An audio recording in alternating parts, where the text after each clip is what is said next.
To wrap up the introduction to this course, let me tell you a little bit about me, the artist, and about my history with art and kind of the current things I'm working on right now.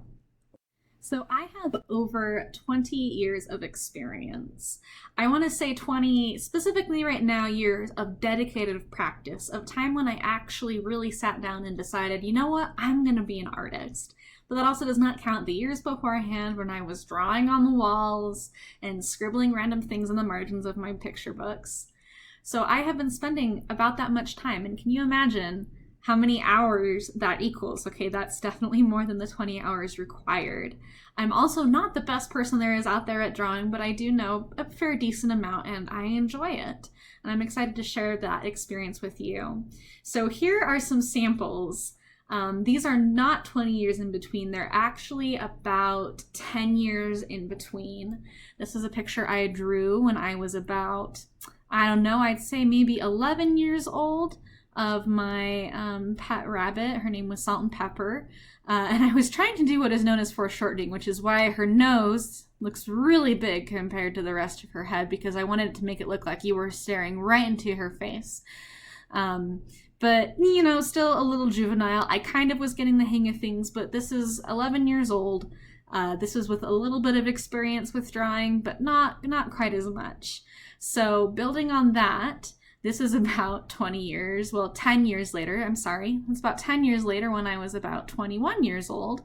I'm drawing that for a drawing class, and this was actually a copy of a work by Alphonse Mucha, who was a Art Nouveau artist. He kind of pioneered the style, and he was known for drawing pictures of, well, really pretty girls with arabesque hair, which is this hair that's just floating ever so prettily and sort of curly in the breeze. And I was drawing this as a practice, actually, for drawing fabrics, because I really struggle with drawing fabrics. So that was a personal study I did. But this is 10 years of difference, and even since then I've had that much more experience.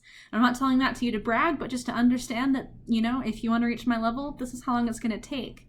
And I can also tell you that depending on wherever you're at, whether you're at this rabbit level, or maybe you're even before that rabbit level, you haven't even gotten to the point where you can notice some of those shapes, that there's a natural progression that everyone has to go through when they're learning art. And this is just a small example of what I went through, and you will go through something very similar. So just know that you're not alone, and it'll take a lot of time, but I promise if it's something that's really important to you, it'll totally be worth it. And these are some of my more recent artworks, even more recent than that, drawing I did when I was 21, which was actually quite a few years ago. As you can tell, a lot of this work isn't drawings, isn't directly out of my sketchbook, but they were all built off of ideas that I drew. And there was some drawing involved. For example, this one with the hands, I had to draw these hands. And what I ended up doing then was putting them into computer programs so that it would flip it to be a mirror image. And from there, cutting out the glass and doing the stained glass process to create that. But that started with a drawing of some hands that I did. This piece right here is actually a piece in progress. There's a very good chance that it'll probably be finished by the time you start actually taking this course, but right now I am still in the middle of it.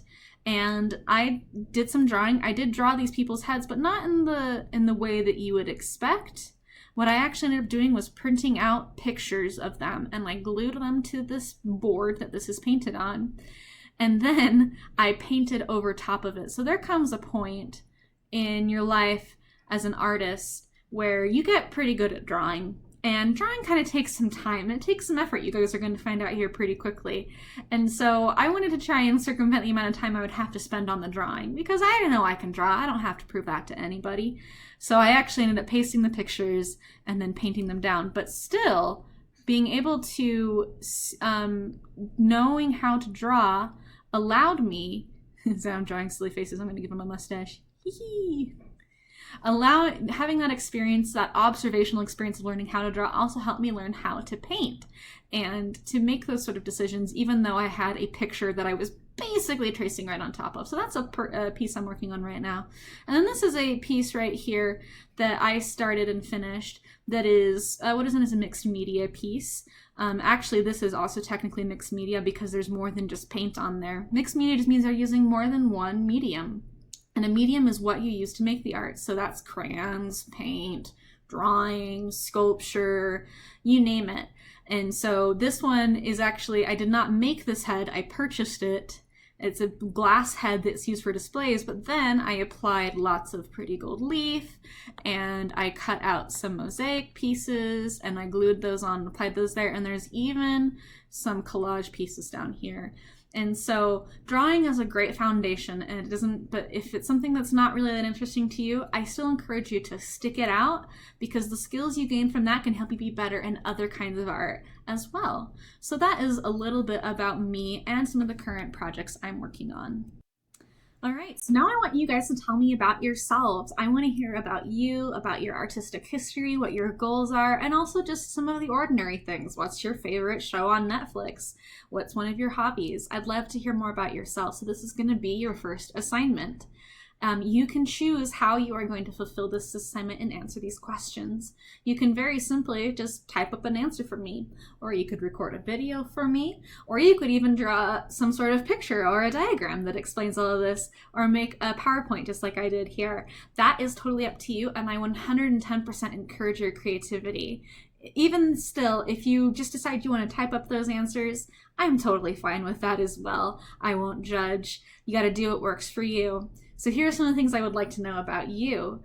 What are your general interests? Like I said, you got a favorite Netflix show you recommend to me? Or maybe you have a really strange hobby, or you're really into gardening, or just what are your general interests? What do you like to do?